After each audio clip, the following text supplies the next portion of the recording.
Hello everyone, this is a review of the Mythic Legions male deluxe elf figure. Here's a quick look at the packaging. It is pretty big, just a logo on the front. Here is what the side looks like. It shows the, I guess it's the extra exclusive head that comes with this specific deluxe pack. And then on the other side is just a logo. I believe this is the logo of the specific legion that this character belongs to. And here's what the back looks like. It's just an advertisement for the game that they're working on. The figure is a representation of one of the character models. I believe it's a playable character that's going to be in the game. Alright, right off the bat, we're gonna take a closer look at some sculpting and details on this figure, and I just have to say, this figure is so badass. The details are just amazing. The sculpt is so intricate. Everything about this figure just rocks. It has a crazy amount of accessories, which of course it's the deluxe edition, so that's what you're paying for, a lot of accessories. But just in general, this is my first ever Mythic Legions figure. I've been looking forward to getting one of their figures for a little bit at this point, and I've just been really looking forward to it, and they have definitely delivered on first impressions. Let's take a look at sculpt first. Here is this just really badass looking helmet. It's kind of giving like Mandalorian vibes in a way, but like if it was medieval fantasy. Either way, it's just really cool looking. This deluxe edition does come with 5 heads. It's a lot. I'll show you them in a little bit, but for now this is just the preferred look that I have. Moving down, we have some of the shoulder pads. There's lots of little just like carvings and stuff throughout the whole figure. There is a second pair of shoulder pads I'll show you later. These ones are silver, the other ones are green, and they are different sculpts. Moving down the arm, there is a fixed in place elbow covering, but it's really flexible, so it doesn't get in the way of articulation. There's a look at the arm gauntlets, some straps and rivets underneath. There's also chainmail underneath the arm. The sculpt is just amazing. There's so many details. There's straps and rivets and chainmail just all over the figure. In every corner. There is hardly a crevice in this figure that isn't detailed. And then pretty standard looking hands.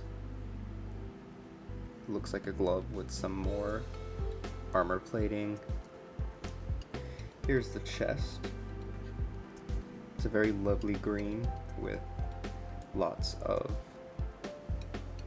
like foliage, kind of floral plant-like detail.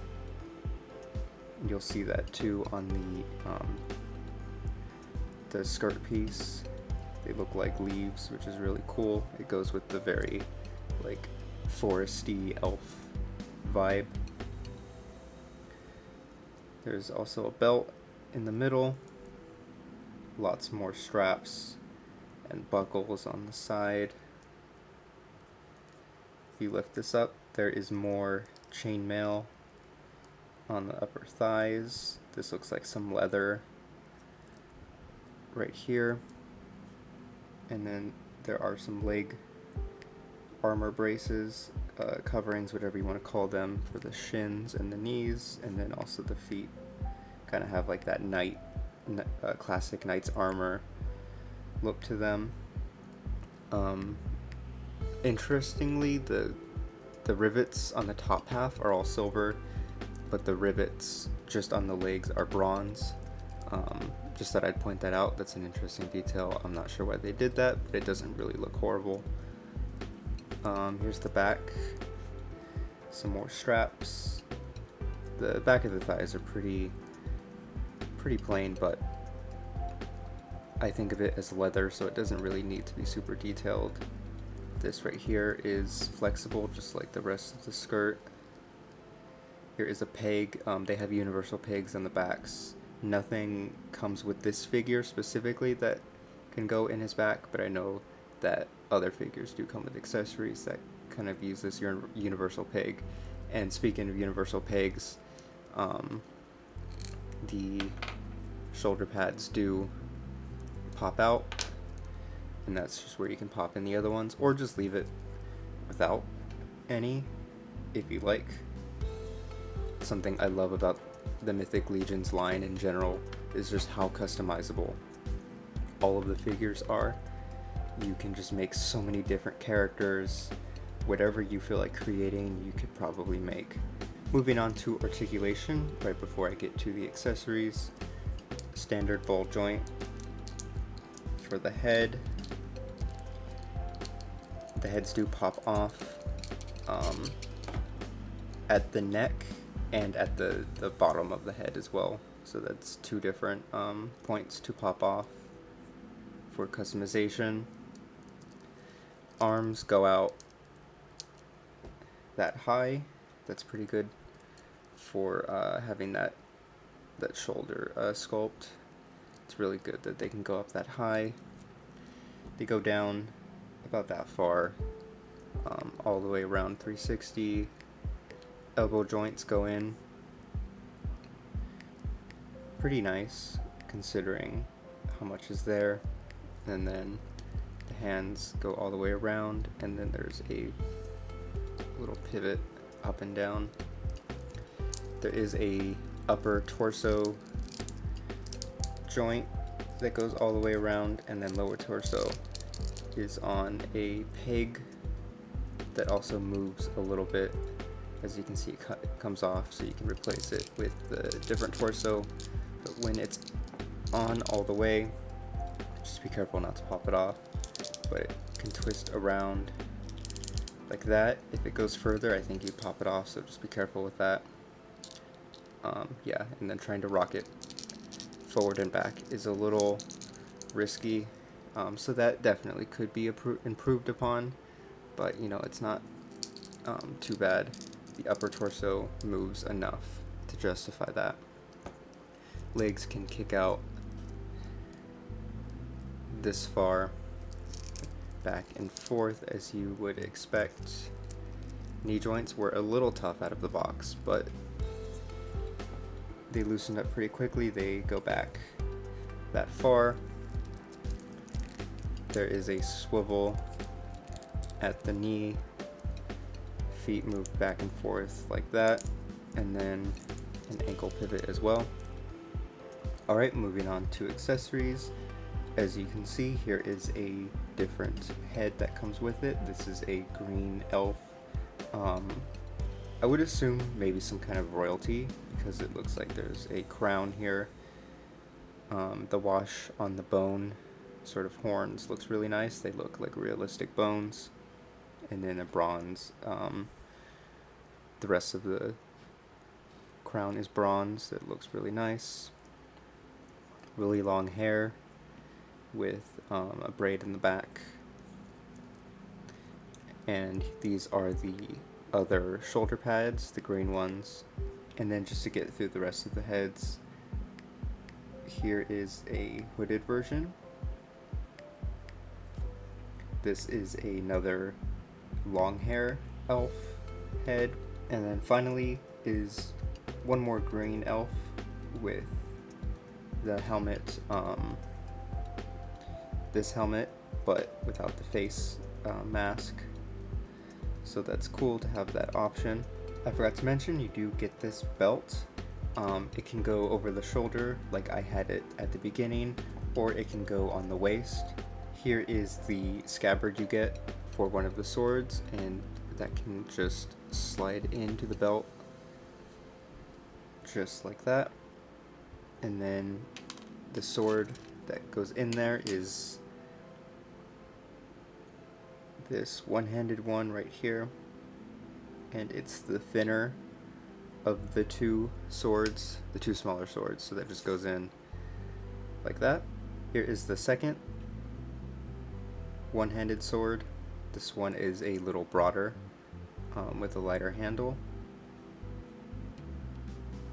And finally, here's the last sword. This one is a gigantic two-handed longsword.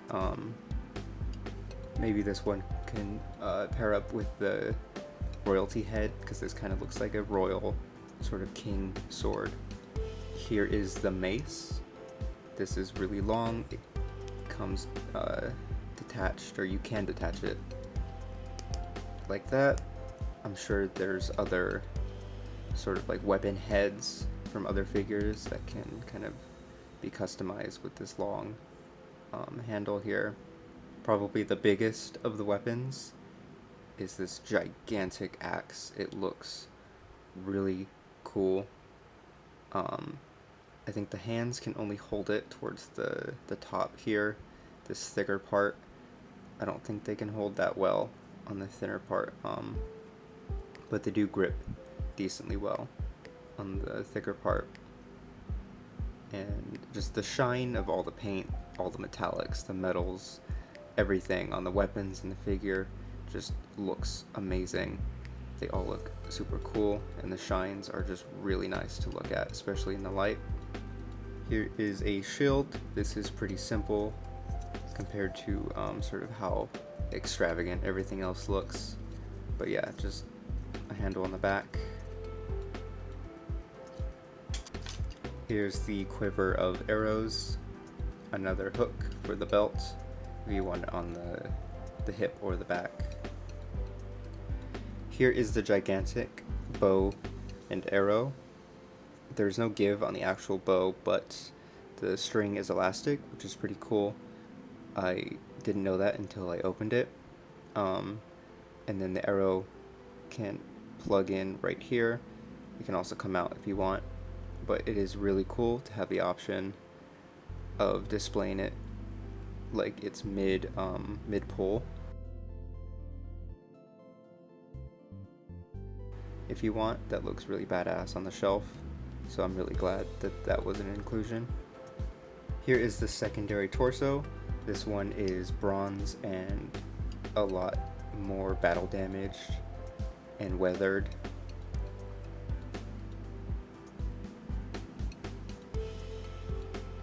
And then finally, here is the secondary loincloth thing.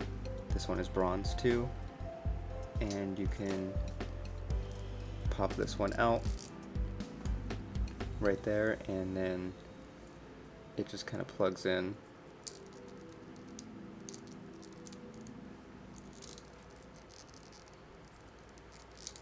Just like that, and you put the belt over it, and then there you go. That's what it looks like. Thank you guys so much for watching. Please like and subscribe. And if you are into action figure photography, please check out my Instagram. It will be in the description below.